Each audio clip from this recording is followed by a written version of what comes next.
장이 끝나도 투자는 끝나지 않는다. 안녕하세요. 어예진의 방과 후 목돈연구소 어예진입니다. 8월 4일 월요일 우리 시장 반등하는 모습 보였습니다. 장 초반 3,100대까지 하락했던 코스피가 기관의 저가 매수세에 힘입어서 지난 금요일 급락폭을 소폭 만회하는 모습을 보였습니다. 0.9% 오른 3,147로 장 마감했고요. 코스닥도 장중 오름폭 키우면서 1.4% 오른 784에 거래를 마쳤습니다. 시장 자세한 소식 잠시 후 더 다뤄보죠.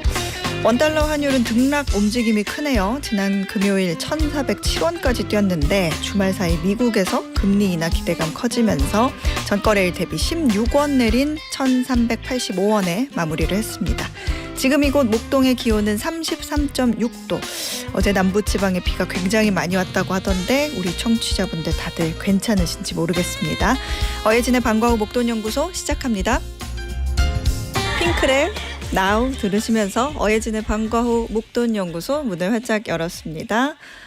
정수진님께서 오늘도 출첵합니다. 새벽에 쏟아붓더니 지금은 엄청 습하고 덥네요. 오늘도 건강하고 행복한 오후 시작은 소장님 목소리로 합니다. 이렇게 보내주셨어요. 이렇다면 더 건강하고 행복한 목소리로 전해드려야겠네요. 네, 배승철님께서는 다이어트 하느라 요즘 닭가슴살만 먹었더니 살이 좀 빠졌네요. 오, 그래도 노력한 보람이 있어서 좋아요 라고 해주셨는데 저도 어제 점심 치킨을 끝으로 오늘부터 양념된 닭은 끝입니다. 네, 저도 다이어트 시작했어요. 한 2, 3kg만 빼면 딱 좋을 것 같아가지고 도전하고 있습니다. 배승철님처럼 저도 성공을 한번 해보겠습니다. 네. 월요일부터 금요일까지 오후 4시에 문 여는 SBS 라디오 어예진의 방과 후 목돈연구소고요. 무료로 SBS 라디오 들을 수 있는 어플 고릴라 그리고 유튜브 채널 시교라로 함께 하실 수 있습니다. 소통 원하시는 분들은 단문 50원, 장문은 100원, 유료 문자 샵 1035와 무료 어플 있죠? 고릴라 이렇게 보내주시면 됩니다. 소개도 해드리고 추첨을 해서 커피 쿠폰 보내드릴게요. 자, 오늘 1교시는요. 시장 읽는 눈을 키우는 마켓 인사이트 그리고 2교시는 경제생활 속 법률 이슈를 풀어보는 법대로 합시다 준비했어요. 자, 어예진이 직접 고른 꼭 알아야 할 뉴스 뉴스 오늘도 배달 왔습니다.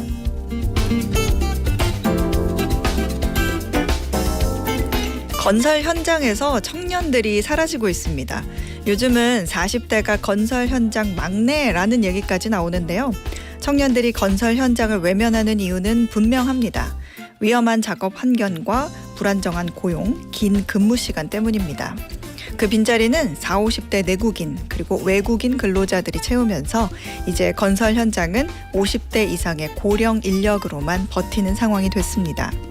실제 건설 기능 인력의 평균 연령은 52세, 20, 30대 비중은 고작 16%에 불과합니다. 건설 현장을 포함해 올해 상반기 전체 건설업 취업자도 194만 명으로 1년 만에 14만 명 이상이 줄었습니다. IMF 이후 26년 만에 최대 감소폭이라고 합니다. 건설업에 불황이 영향을 미친 건데요. 지방 중소건설사들은 인력난에 공사비와 인건비 상승 그리고 미분양까지 겹치면서 생존을 걱정할 지경입니다. 이처럼 청년들의 외면 속에 건설 현장 전반에는 인력난과 불황의 그림자가 짙게 드리워지고 있습니다. 부족한 자리를 채우는 외국인 근로자 비중은 점점 늘고 있는데요. 지난해 건설 근로자 가운데 외국인 비중은 15%에 달하는데 4년 전 12%에서 해마다 꾸준히 증가하고 있습니다. 정부가 지난해 말 외국인 숙련 기술자 체류를 위해 비자 문턱을 낮추는 정책을 내놓기도 했죠. 하지만 안전과 근무 환경의 개선처럼 청년들이 건설업을 기피하는 근본적인 문제를 해결하지 않고서는 이 위기를 극복하긴 어려워 보이는데요. 건설 산업의 지속 가능성을 위해선 단순히 사람을 채우는 데서 나아가 보다 환경의 변화와 실효성 있는 대책을 마련해야 하지 않을까요? 이상 뉴스였습니다.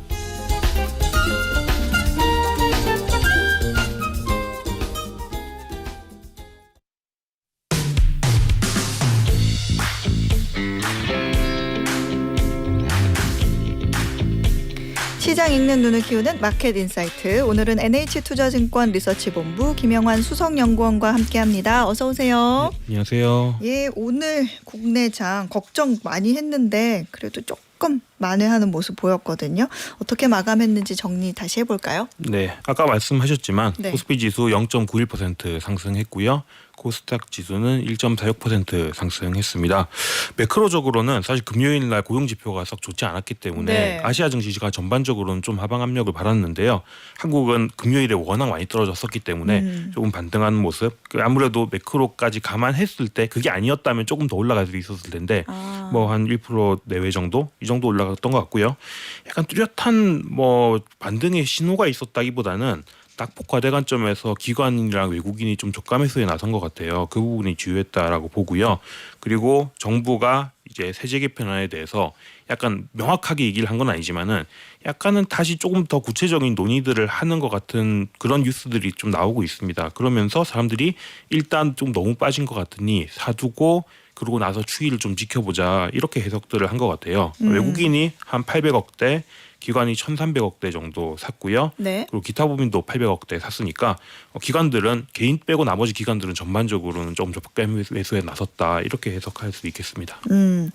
오늘 시장이 그래도 좀 씩씩하게 만회를 해줘서 그나마 가슴을 좀 쓸어내렸는데 지난 금요일에 진짜 코스피가 한 3.8% 급락했던 거를 생각하면 아직도 마음이 좀 진짜 덜컹해요. 예, 여전히 그래도 좀 조심스럽다는 느낌이 드는데 지난 금요일 하락 어떻게 평가하세요? 많이 놀라셨죠? 깜짝 놀랐죠. 네. 제가 목요일까지 휴가 갔다 와서 갑자기 출근하자마자 대폭 떨어지는 저도 좀 당황했는데 네. 생각해 보면은 조금 떨어질만 하기는 했습니다. 그 전날 나왔던 미국의 6월 PCE 물가도 썩 좋지 않았고 네. 약간 생각보다 좀 높게 나오면서 경기가 썩 좋지도 못할 텐데 물가도 더 올라가나 이런 걱정도 있었고요. 그리고 뭐 요즘 미국 기업들 실적이 좋지만 눈높이가 워낙 높아서 그 정도 해도 썩 좋지 않잖아요. 뭐 퀄컴이나 ARM 같은 반도체 기업들이 그래서 주가가 좀 떨어진 것도 한국 입장에서는 악재였고 네. 뭐 트럼프도 약간이나 압박 이런 얘기들을 내놓으면서 투심이 안 좋았던 것도 있는데 네. 그것보다 제일 중요했던 건 아무래도 세제 개편안이 사람들에게 충격을 줬던 것 같습니다. 뭐 그렇죠. 디테일하게는 양도세 과세 대상이 되는 대주주 요건이 강화됐다. 뭐 증권거래세 다시 부활한다. 뭐 배당소득 분리과세도 최고 세율이 원래 우리가 생각하던 한 25%보다 한 10%포인트 더 높은 그렇죠. 35% 정도 된다. 뭐 이런 것들이 있는데 네. 그걸 하나하나 따지는 것보다 큰 그림에서 보면 여튼 이번 정부가 출범하면서 사람들이 전반적으로 그래 이번 정부는 부동산 내서 주식으로 가계자산을 옮기려는 강력한 의지를 가지고 있어. 그리고 자본시장 선진화를 위해서 뭐 상법도 개정해 줄 거고 모든 지원을 아끼지 않을 거야 이렇게 생각을 했는데 이번 세제 개편안 내용을 보면 그런 자본시장의 선진화, 뭐 주식시장의 육성 이런 것도 중요하지만 네. 이번 정부 내지는 여당의 사실은 더 큰 가치는 결국은 부의 재분배, 양극화 해소 이런 거에 맞춰져 있지 않느냐. 근데 네. 이 큰 그림 하에서 이 주식시장을 육성하겠다는 게 좀 어긋나는 측면이 있는 거죠. 그러면 그렇죠. 여튼 정책 모멘텀이 후퇴할 수밖에 없지 않냐 이런 생각들을 많이들 한 것 같고요. 네. 그러다 보니까 주식시장이 그럼 5천 코스피 5천이 약간 안 될 수도 있겠는데 라는 생각들을 많이 한 것 같아요. 맞아요. 예, 그런 것 같고요. 이제 물론 이제 작년에도 뭐 금투세 이런 거에 대해서 여론에 따라서 실용적으로 또 조정하는 모습들을 보여줬었기 때문에 네네. 이번에도 뭐 그런 점에서 이번 뭐 세제 개편안 발표가 완전히 모든 걸 꺾어 놓는 거냐 그렇지는 않은데 여튼 사실 앞으로 어떻게 결정될지 우리가 잘 모르는 상황이 돼버렸잖아요. 네. 그러면 뭐 리스크 관리는 좀 필요해진 상황 아닌가라는 생각은 듭니다. 그래서 저는 주가 지수 전반적으로 뭐 크게 하락할 거라고 생각해서 다 주식 팔자 이렇게까지 말씀드리진 않는데 네. 다만 이제 이 그 상법 개정 네. 내지는 주주 환원 강화 이런 거랑 관련돼서 모멘텀을 탔었던 뭐 네. 지주라던가 금융주라던가 이런 쪽은 조금 리스크 관리가 필요하잖아. 특히 그걸 뒤늦게 따라가서 너무 비싸게 산 분들은 오히려 약간 손실 구간이더라도 빠르게 조금 줄여두는 것들이 필요하다 이런 생각이 듭니다. 지금 말씀하신 이런 것들을 이제 거버넌스 개혁 뭐 이렇게도 줄여서 부르는데, 그러니까 시장 참여자들 중에서는 이게 지금 무슨 앞뒤 안 맞는 일입니까 하면서 이러면 누가 국장하냐 그러면서 일부는 또 청원을 넣는 분도 있는데, 그 이유는 이 거버넌스 계획 자체가 어떻게 보면 올해 한국 주식 시장의 어떤 주된 상승 동력으로 여겼기 때문이 아닐까 그런 생각이 들거든요. 그런데 이게 좀 뒤로 물러나는 거라면 시장에 좀 부정적인 영향을 줄 것 같은데 심리적으로. 근데 연구원님께서 시장 전체에 대해서가 아니라 이런 관련 분야에 대해서만 뭐 상법 개정이든 주주 환원 강화이든 그런 관련 분야에 대해서만 리스크 관리를 좀 강조하시는 이유가 있을까요? 제가 여기 나올 때마다 한 번씩 드리는 말씀이 네. 기본적으로 올해 주식시장의 상승은 약간 유동성 장세다 이런 말씀을 여러 번 드렸었어요. 네. 특히 이제 뭐 한국에서도 그런 뭐 소비 쿠폰 이런 것도 있었고 금리 인하를 하는 것도 있지만 미국에서 나오는 유동성의 힘이 사실은 강합니다. 미국이 정부 재정도 꽤 강하게 쓰려고 하는 중이고 네. 금리 인하 미국은 아직 본격적으로 시작을 안 한 상태잖아요. 그리고 뭐 지니어스법 이런 가상자산에 대한 법이 나오면서 유동성이 그쪽 분야에서 더 많이 풀릴 여지들도 좀 있는 것 같아요. 그런 식으로 미국에서 나오는 돈의 힘이 강한 상황이라면 한국에서도 이 주식이 아닌 것 같으면 다른 주식을 사면 되지 이런 식으로 관심들이 옮겨갈 가능성이 많지 전반적으로 유동성이 많아지는데 한국에서만 유독 돈을 뺀다 이런 움직임은 안 나올 가능성이 많거든요. 네. 그래서 그런 점에서 세법 세제 개편에 대한 모멘텀이 떨어졌으면 그 대신 다른 주식은 대안이 뭐냐 이런 식으로 관심들이 좀 많아지지 않을까 싶고요. 실제로 그런 관심사들이 늘어나기 전, 그러니까 4월 전으로 보더라도 한국 주식은 그때 이미 연초부터 조선이라던가 방산이라던가 이런 거 위주로는 꽤 좋았었거든요. 그리고 지금은 또 AI 이런 모멘텀들도 강하니까 그래서 그런 쪽들 미국의 모멘텀을 따라 붙을 수 있는 주식들은 여전히 이런 세제 개편에 대한 기대감이 좀 떨어진 하에서도 갈 수 있는 상황이다 이렇게 보고 있습니다. 시장의 돈이 계속 늘어날 수 있으니까 하나가 힘을 다하면 또 다른 돈 될 만한 또 다른 하나로 옮겨가는 그런 유동성 얘기를 해주셨는데, 미국 얘기하면 또 얘기를 안 할 수가 없죠. 지난 금요일에 미국 고용지표에서 굉장히 실망스러운 결과가 나오면서 미국 국채금리 떨어지고 연준 9월 금리 전망도 얼마 전까지만 해도 동결이 우세하다 했는데 갑자기 인하 가능성이 거의 뭐 한 80% 이상으로 뛰더라고요. 그러니까 이런 흐름이 근데 우리 시장에는 어떤 영향을 줄 거라고 생각을 하세요? 일단 고용이 되게 충격적이었죠. 네. 저도 이렇게까지 큰 폭으로 지난달, 지지난달이 다주적 나오는 건 코로나 이후에 처음 보는데 네. 전후로도 사실은 거의 처음 보는 수준이었는데 합치면 이제 3개월 합쳐서 10만 명 조금 넘는 정도밖에 고용이 창출이 안 됐다라는 거니까 사실 굉장히 충격적인 거였고요. 그래서 우리는 관세에도 불구하고 4월 이후에도 미국 경제가 생각보다는 잘 버티고 있는데 이렇게 생각했는데 이게 아니었다는 게 이제 그러니까. 밝혀진 거죠. 네. 그러면 이제 당연히 경제적으로는 주가에는 좋지 않은 얘기인데 이건 좀 더 크게 보면은 네. 이 질문이 필요한 것 같아요. 관세가 경제에 안 좋은 건 맞는데 근데 물가는 어떻게 될까? 사실은 이게 중요한 문제입니다. 왜냐하면 물가가 낮아지면서 경기가 나빠지는 일반적인 경기 침체 상황이면요. 정부가 부양을 할 수가 있어요. 뭐 금리 인하를 하든 정부가 재정 정책을 쓰든. 근데 관세 때문에 물가는 올라가는데 경기만 나빠진다. 그러면 경기 부양을 위해서 금리 인하를 하거나 하기가 어려워져요. 왜냐하면 물가를 일단 잡는 것도 같이 그렇죠. 필요하기 때문에. 네. 그런데 지금 이제 9월 금리 인하 가능성이 높아졌다는 얘기는 인플레이션에 대해서 그렇게까지 심각하게는 아직 걱정을 안 하고 있다. 그러니까 관세가 물가를 조금 끌어올리긴 하겠지만 추세적이거나 하기보다는 약간은 일시적이라고 생각들을 하는 것 같아요. 네. 그렇게 보자면 주가가 당장은 좀 충격을 받겠지만은 조금 더 밀리면은 야 경제 나쁘니까 금리나 해주겠지, 부양책 써주겠지 이런 정책 기대감들이 나올 수가 있거든요. 네. 우리가 보통 이제 bad is good 이렇게 표현을 하는 건데 그런 상황들이 나올 수 있다라는 점에서는 사실 고용 지표가 좀 나쁘게 나온 게 좀 놀라운 일이기는 했습니다만은 시장을 추세적으로 꺾을 요인까지는 아닌 것 같고요. 오히려 이런 걸로 조정이 나오면은 미국 주식 입장에서 한국이랑은 별개로요 좀 사야 되는 이벤트였다 이렇게 해석하고 싶네요. 아, 그렇군요.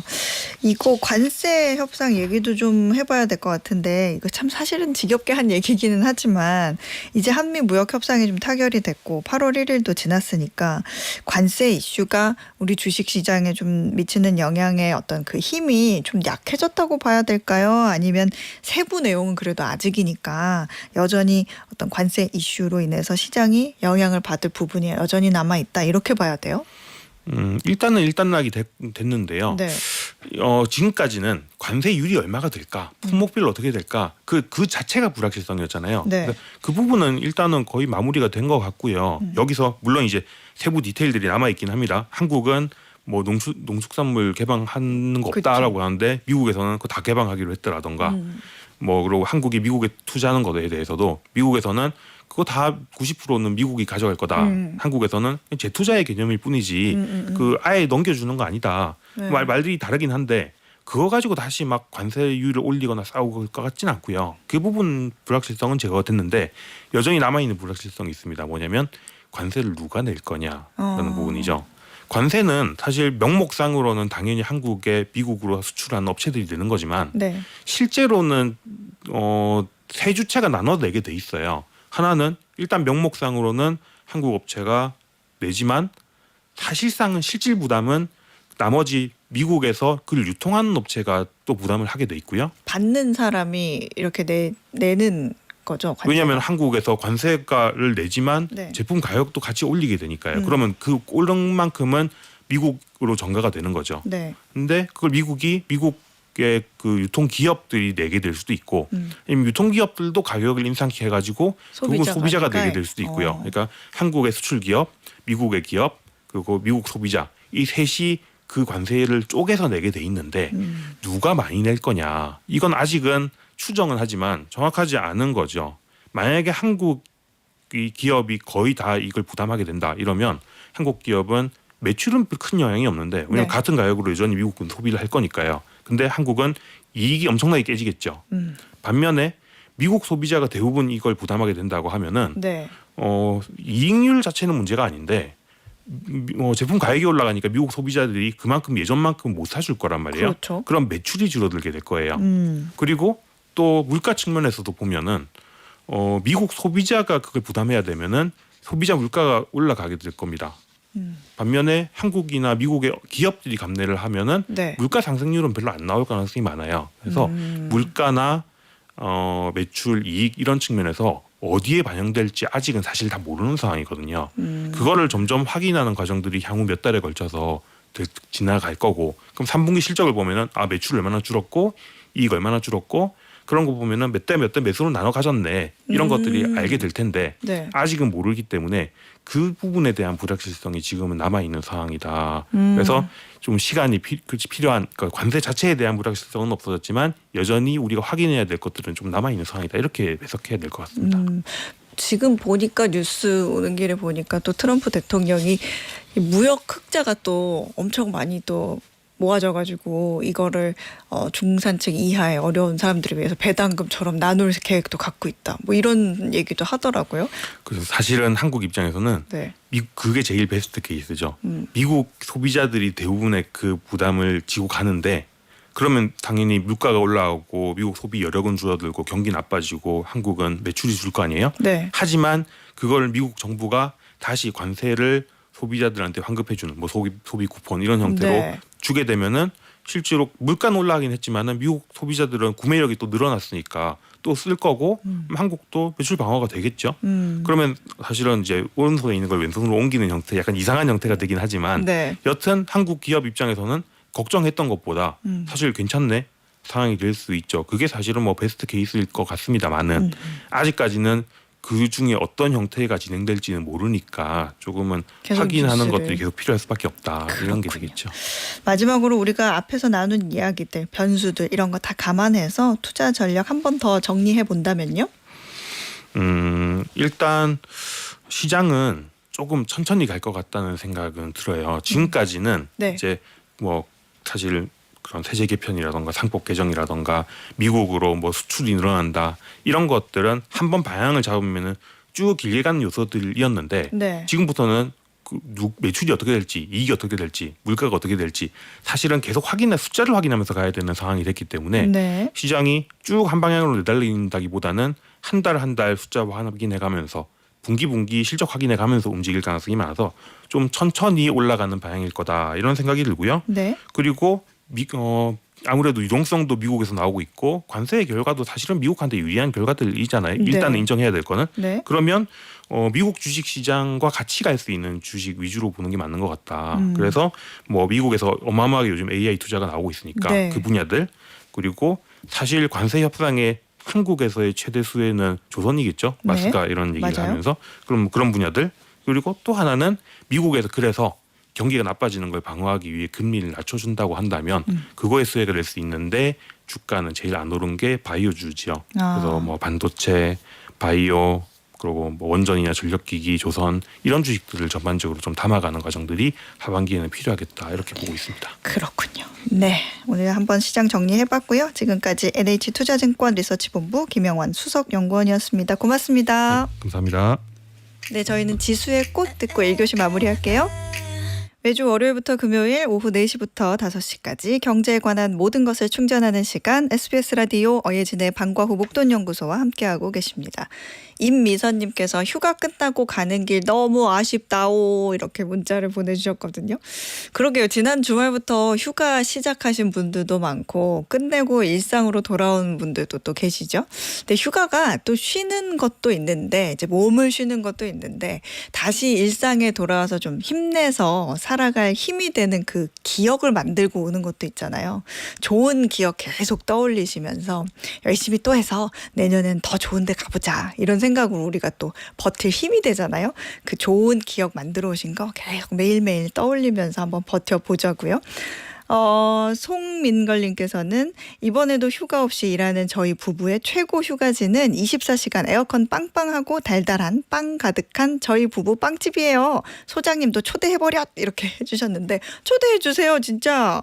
저 빵 좋아하는데 가만히 있어봐. 아까 다이어트 한데 놓고 또 빵 먹고 싶어하고 있네. 제가 그렇습니다. 예. 배화영님께서는 내일 연찬에서 건강검진 예약해서 하신다고 4시 이후부터 금식이라서 먹으면 안 되는데 배가 고프네요. 대장 내시경 오전에 해야 돼서 저녁 7시부터 약을 먹고 속을 비워야 돼요. 정말 힘든 과정입니다 해주셨는데 맞아요. 진짜 힘든 과정인데 그거 아세요 배화영님? 이렇게 대장 내시경까지 하고 나면 그 다음날 굉장히 얼굴이 이렇게 갸름해 보이고 날씬해 보이고 뭔가 수척해 보이면서 회사에 돌아갔을 때 뭔가 예뻐진 것 같은데 이런 얘기 듣는다니까 또 그런 거 생각하시면서 이 힘든 과정 한번 버텨보자고요. 네, 자 오늘의 퀴즈 풀고 2교시로 넘어가 보죠. 이렇게 또 한 시대가 저물어 갑니다. 한국 축구 국가대표팀이자 토트넘 호스퍼의 주장인 이 선수가 10년간 몸담은 토트넘을 이번 여름을 끝으로 떠나겠다고 공식 발표했습니다. 어제 열린 토트넘과 뉴캐슬의 프리시즌 경기를 하루 앞두고는 영어도 잘 못하던 소년이 좋은 선수이자 어른으로 성장해 이제 팀을 떠나려 한다며 소회를 전하기도 했는데요. 현재 유력한 차기 행선지로는 2026 피파 북중미 월드컵이 열리는 미국의 MLS 소속팀 LAFC가 거론되고 있습니다. 자, 오늘의 퀴즈입니다. 한국 최고의 축구 선수이자 지난 10년간 세계 최고 무대인 영국 프리미어 리그에서 활약한 이 선수는 누구일까요? 오늘 퀴즈는요. 주관식입니다. 혹시 보라 보고 계시는 분들 계시면 유튜브나 힌트 네, 힌트 드렸습니다. 자, 정답 아시는 분들은 단문 50원, 장문 100원의 유료 문자 샵 1035나 무료 풀 고릴라로 보내주세요. 당첨되신 분들 가운데 추첨해서 편의점 상품권 보내드리겠습니다.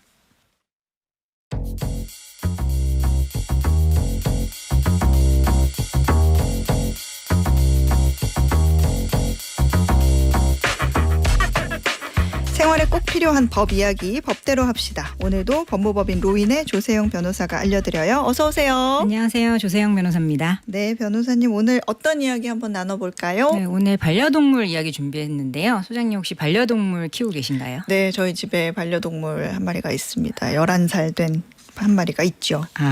우리나라에서 이 반려동물과 함께하는 인구가 점점 늘어서 네. 지금은 1,500만 명을 넘어서고 있다고 합니다. 이렇게 일상을 함께하는 반려동물은 가족과도 같은데요. 그만큼 그로 인한 분쟁도 많이 발생하고 있습니다. 오늘은 이 반려동물과 법적 분쟁에 대해서 말씀드리려고 합니다. 그렇군요. 이게 또 개물림 사고가요. 생각보다 굉장히 많이 일어나요. 그렇죠? 네, 맞습니다. 2024년 소방청 자료에 따르면 2017년부터 7년간 개에 물린 환자가 병원으로 구급 이송된 건수만 총 15,692건으로 한 해 평균 2,200여 건의 개물림 사고가 발생한 셈이라고 합니다. 이게 강아지가 이 사람을 물면 견주가 처벌받게 되죠? 네, 그렇습니다. 개물림 사고가 발생할 경우 견주는 반려견에 대한 관리 감독 의무에 따라서 우선 동물보호법 위반 혐의로 형사처벌 받을 수가 있는데요. 현행 동물보호법상 입마개가 의무인 맹견이 있습니다. 네. 이 맹견이 목줄과 입마개를 착용하지 않은 상태에서 사람을 물 때 견주는 2년 이하의 징역이나 2천만 원 이하의 벌금형에 처해집니다. 피해자가 만약에 사망에 이를 경우에는 3년 이하의 징역 또는 3천만 원 이하의 벌금에 내려집니다.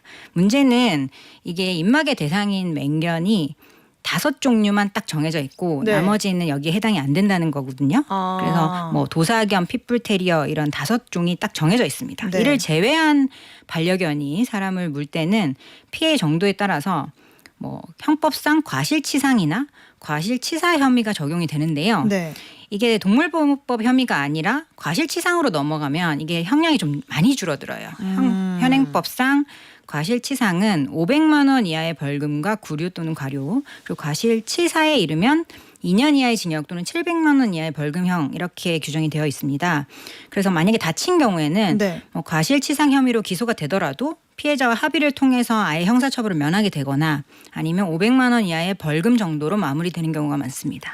이게 피해 정도가 같아도 맹견이 아니라는 이유로 이렇게 형량이 작아진다는 거예요? 맞습니다. 그 입마개와 목줄이 의무화된 맹견의 경우에는 좀 더 처벌이 강화돼 있다라고 보시면 될 것 같아요. 근데 이 맹견은 견종으로만 분류하는 건가요? 네, 원래는 이 동물보호법 시행 규칙에 네. 입마개를 꼭 해야 되는 맹견으로 5종류가 딱 정해져 있어요. 네. 도사견, 아메리칸 핏불테리어, 아메리칸 스테퍼드셔 테리어, 스테퍼드셔 불테리어, 로드와일러 그리고 그 각 잡종의 개가 바로 그것인데요. 이게 2024년부터 규정이 일부 개정이 돼서 이 종류가 아니더라도 이미 과거에 물림 사고를 일으켰던 개의 경우에는 품종과 상관없이 기질평가위원회의 판단에 따라서 네. 개의 기질을 평가하고 공격성이 높다고 판단되면 맹견으로 지정할 수 있게 되었습니다. 그래서 맹견으로 지정이 되고 나면 보호자는 외출 시 의무적으로 입마개를 착용시켜야 되고 또 동물 등록, 책임보험 가입 이런 게 의무화되고요. 또 맹견 사육 허가를 받고 정기적으로 교육도 받아야 됩니다. 또 공공의 안전에 위험 발생 우려가 아주 크다라고 판단되는 경우에는 개를 안락사까지 시킬 수 있습니다. 그렇군요. 이 반려견이 사람을 이렇게 좀 위협을 하면서 놀라서 넘어지는 경우도 있고 밀쳐서 뭔가 다치게 하는 경우도 있잖아요. 그런 경우에도 책임이 있죠? 네, 이게 물림 사고가 아니라 다른 방법으로 다치게 한 경우에도 책임이 있는데요. 예를 들어서 목줄을 했지만 대형견이 갑자기 이렇게 튀어나오는 경우에는 보호자가 이렇게 끌려가면서 튀어나가잖아요. 그때 이제 산책 중인 노인을 밀쳐서 팔 골절을 입게 한 사례가 있었는데 법원은 견주의 주의 의무 위반을 인정해서 병원비, 간병비, 위자료 포함해서 1,200만 원 이상을 배상하라고 판결한 사례도 있고요. 또 이런 것처럼 반려견이 직접 문 사고가 아니더라도 개로 인해서 발생한 피해에 대해서는 견주가 관리 책임을 동일하게 적용받습니다. 저도 이제 강아지를 키우고 있는 사람이긴 하지만 우리 개는 안 물어요 이런 거 말도 안 되는 얘기예요. 정말 짐승이기 때문에 언제 어떻게 돌변할지 모른다는 거를 견주들이 항상 가지고 있어야 되고 뭔가 엘리베이터를 타거나 뭐 좁은 길을 가거나 뭔가 밀폐된 공간에 있을 때도 항상 먼저 강아지 괜찮으세요? 라고 물어보는 그게 있으면 상대방도 조금 안 좋은 시선을 좀 버릴 수 있다고 생각하거든요. 그래서 강아지 안 괜찮다 그러면 먼저 내려가시라고 양보하는 거고 그렇게 해야 이런 사고를 좀 미연에 방지할 수 있지 않을까 그런 생각도 드네요. 근데 또 이런 경우도 있죠. 뭐 견주들 말을 들어보면 피해자가 일부러 개를 자극했다. 그래서 이런 상황이 벌어졌다라고 하는 분들도 일부 있는데 이럴 경우에 책임이 좀 줄어드나요? 네, 그렇습니다. 예를 들어서 뭐 그런 사례가 있었는데요. 술에 취한 남성이 먼저 맹견을 때리거나 발로 찼다고 합니다. 그래서 그 반응으로 상해를 입힌 사건에서 법원은 견주에게 책임을 10%만 묻고 오히려 피해자가 과실의 90%를 부담해야 된다라고 판시한 바 있는데요. 이처럼 피해자의 행동이 먼저 일어났고 그로 인해 발생한 책임이라면 과실상계를 할 수 있습니다. 이런 경우도 있어요. 산책 중에 우리 강아지가 다른 강아지한테 물렸어요.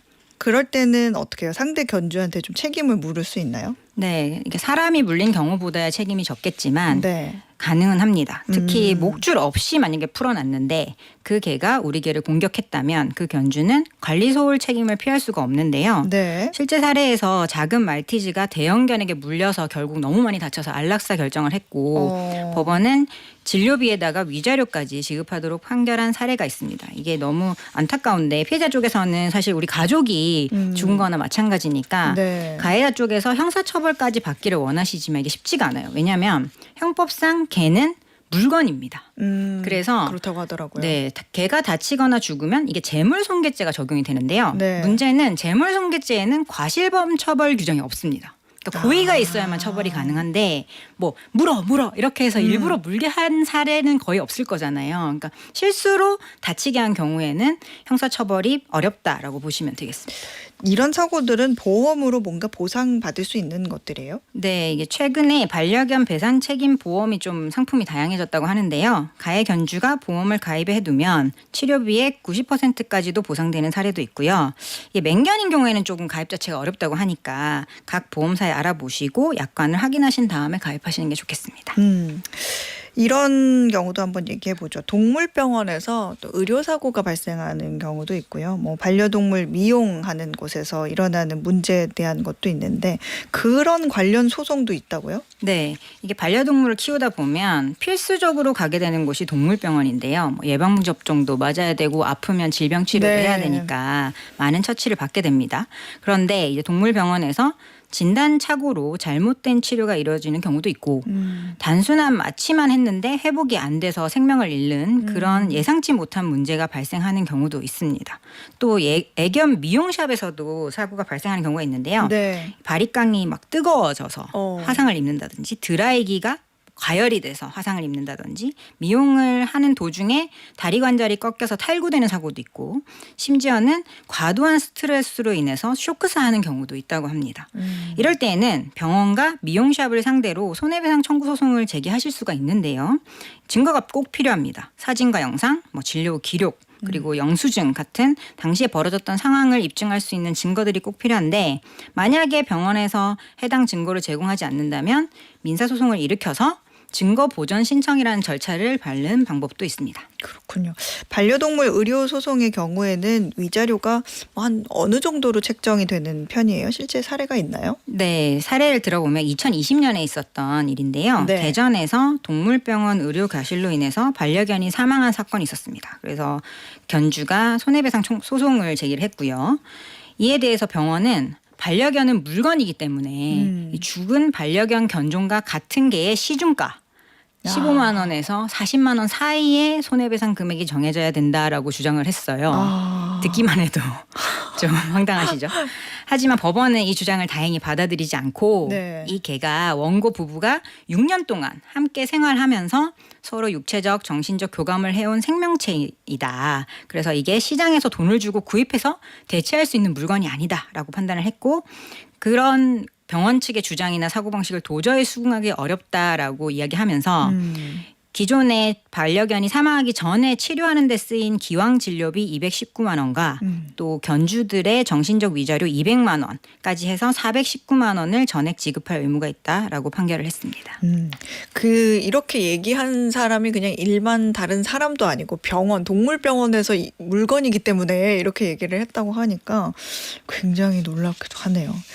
이 반려동물 키우는 문제로 그 임대차 관련해서도 분쟁이 많다고 들었어요. 이제 세입자가 반려동물을 키운다는 이유로 집주인이 일방적으로 계약을 파기한 그런 사례도 있다고 하죠. 네, 실제로 있었던 좀 유명한 판례인데요. 네. 한 세입자가 전세 계약을 했습니다. 보증금 2억 원에 계약금도 4천만 원을 내고 계약을 마쳤는데 네. 집주인이 뒤늦게 알고 보니 이 세입자가 반려견을 3마리 키우고 있었던 거예요. 그래서 반려견을 3마리나 키운 줄은 몰랐다. 그래서 나는 이 계약을 이어갈 수 없다라고 하면서 일방적으로 해지 통보를 하고 계약금을 받은 것을 그냥 반환을 해줬습니다. 그런데 계약서에는 반려동물에 대한 아무런 이야기가 없었어요. 뭐 반려동물을 금지한다라는 이런 특약이 없었던 거죠. 그래서 세입자는 일방적인 계약 해지로 인해서 오히려 우리가 손해를 입었다라고 하면서 집주인을 상대로 손해배상 청구 소송을 제기한 사례였습니다. 계약금 외에. 네. 그래서 법원은 결론적으로 세입자 쪽에 손을 일부 들어줬습니다. 네. 이게 계약할 때 반려동물에 대한 고지 의무가 없었고 집주인도 애초에 반려동물 사육을 금지하는 조건을 명시하지 않았고 또 그게 그 3마리가 그냥 일반적인 소형견이었다고 합니다. 그래서 사회 통념상 큰 문제가 되지 않는다라고 판단하면서 결국 집주인 쪽에서 일방적으로 계약을 해지한 게 세입자에게 손해를 발생하게 했다라고 하면서 1,200만 원 손해배상 판결이 나왔습니다. 이거는 특약을 따로 해두지 않았기 때문에 그런 거죠? 특약 이렇게 많이들 해두시던데. 네네네. 이게 소장님이 포인트를 아주 잘 잡아주셨는데요. 쟁점은 계약서에 반려동물 특약이 있었는가 없었는가입니다. 그래서 집주인이 정말 나는 반려동물 키우는 세입자 받고 싶지 않다 하시면 명확하게 계약서에 그 특약을 써두셔야 되고요. 그냥 키우지 않는다만 쓰지 마시고 어겼을 때는 어떻게 할 수 있는지 계약을 해지할 수 있고 손해배상까지도 청구할 수 있다라는 페널티까지 구체적으로 기재하실 필요가 있겠습니다. 그러면 만약에 계약서에 반려동물 금지 특약을 써뒀어요. 그러면 집주인이 알고 보니까 이 사람이 이걸 어기고 키우고 있었네 했을 때 계약 해지가 가능한 거예요? 이게 아직 명확한 판례는 없는데 네. 사안의 중대성에 따라서 조금 다르게 해석이 될 수가 있습니다. 왜냐하면 주택임대차 보호법에 따르면 특약이 별도로 있더라도 임차인에게 불리한 특약은 무효다라고 해서 편면적 강행 규정이라는 규정이 있거든요. 네. 그래서 반려동물 금지 특약을 어겼다고 해서 바로 당장 나가라라고 하는 것이 될지 여부는 사안별로 그 어느 정도 어겼는가, 어느 정도 배신을 했는가에 따라서 달라질 수는 있겠지만 그 특약에다가 손해배상 금액까지 특정해 두시면 만약에 해지가 안 되더라도 손해배상 금액은 받으실 수가 있어요. 예를 들어서 반려동물은 키우지 않는다. 만약 이를 어길 시에는 임대인에게 300만 원을 지급한다. 이 금액은 집 전체 도배 비용에 준하여 정했다. 라는 식으로 써두시게 되면 되게 합리적인 그런 페널티 규정이 될 것 같고요. 네. 그리고 국토부 같은 경우에는 이게 반려동물에 대해서는 아예 주임법 자체에 어떤 규정이 없어요. 그러니까 뭐 특약을 정해놓으면 해지도 가능하다라는 유권 해석도 있거든요. 그래서 특약이 존재한다면 뭐 그 정도가 심하다면은 계약 해지도 가능하다라고 볼 수도 있기 때문에 특약은 무조건 써놓으시는 것이 안전하겠습니다. 그렇군요. 아파트에서 반려견 짖는 소리 때문에 분쟁이 있는 경우도 많아요. 맞아요. 그렇죠? 이게 거의 층간 소음만큼 요즘 많아지고 있는데요. 데시벨 높아요. 네, 이게 뭐 낮 시간에 아예 집을 비워두는 경우에는 강아지가 하루 종일 짖는 경우도 있고 분리분할 있는 애들. 네, 너무 힘든 경우가 많습니다. 그래서 서울 강서구에서 실제 있었던 일인데 반려견 3마리를 키우는 집인데 네. 새벽까지 짖는 소리가 막 났다고 해요. 그래서 주변의 주민 12명이 탄원서를 냈고요. 또 관리사무소를 거쳐서 구청에 민원까지 접수가 됐고 소음 측정까지 해보니 생활소음 기준 초과로 나왔다고 합니다. 그래서 과태료까지 부과가 됐고요. 별도의 민사소송도 제기하고 뭐 이런 식으로 절차를 계속 밟았다고 합니다. 그러니까 결국은 이런 정도가 심한 반려견 짖는 소리 있다면은 층간소음과 같이 적법 절차를 통해서 해결을 하실 수가 있습니다. 이걸 정말 교육시켜야 돼요. 어디 밤에 지금 이웃한테 피해가 가게 조용히 해 이렇게 교육 잘 시켜야 돼요. 또 명절만 되면 버려지는 반려동물 많다는 보도 계속 나오잖아요. 이거 유기하면 처벌받죠? 네, 안타깝지만 이게 매년 명절마다 유기되는 반려동물 숫자가 증가하고 있다고 합니다. 2023년 추석 연휴 동안 구조된 유기동물만 1,000마리가 넘었다고 해요. 이 하루 평균 200마리꼴로 구조가 됐거든요. 구조된 개수만 따진 겁니다. 그 전년도 같은 기간보다 거의 2배 이상씩 이렇게 계속 증가하고 있는 수치라고 하는데요. 이게 한쪽에서는 반려동물이라는 게 정말 가족과 같다. 너무 그 생명을 아껴야 된다라는 시각이 있지만 현실은 여전히 뭐 명절에 여행 가기 불편하다. 뭐 맡길 때가 마땅치 않다.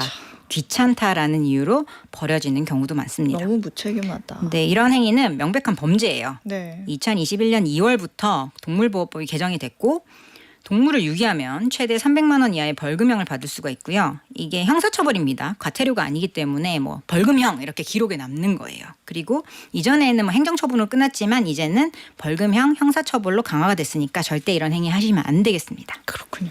앞으로 반려동물 관련법 어떤 방향으로 바뀌고 있는지까지 정리해보죠. 네, 다행히 이제 반려동물을 물건이 아니라 생명체로 대우하려는 입법 논의가 활발한데요. 예를 네. 들어서 뭐 반려동물을 키우려면 자격 시험을 보고 키울 수 있게 한다든지 음. 공공 분쟁 조정 센터를 설립한다든지 그리고 펫보험 가입을 의무하도록 확대한다든지 이런 부분들이 법제화가 진행 중입니다. 그래서 이제 반려동물 자체가 1,000만 넘어서고 있다고 해요. 그래서 네. 법과 제도도 사람과 동물이 더 잘 공존할 수 있도록 재빠르게 변화하면 좋겠습니다. 네, 함께 공존하기 위해서는 가지고 있는 사람이 더 잘 신경 쓰고 배려해야 될 것 같아요. 네, 지금까지 법무법인 로인의 조세영 변호사였습니다. 고맙습니다. 감사합니다.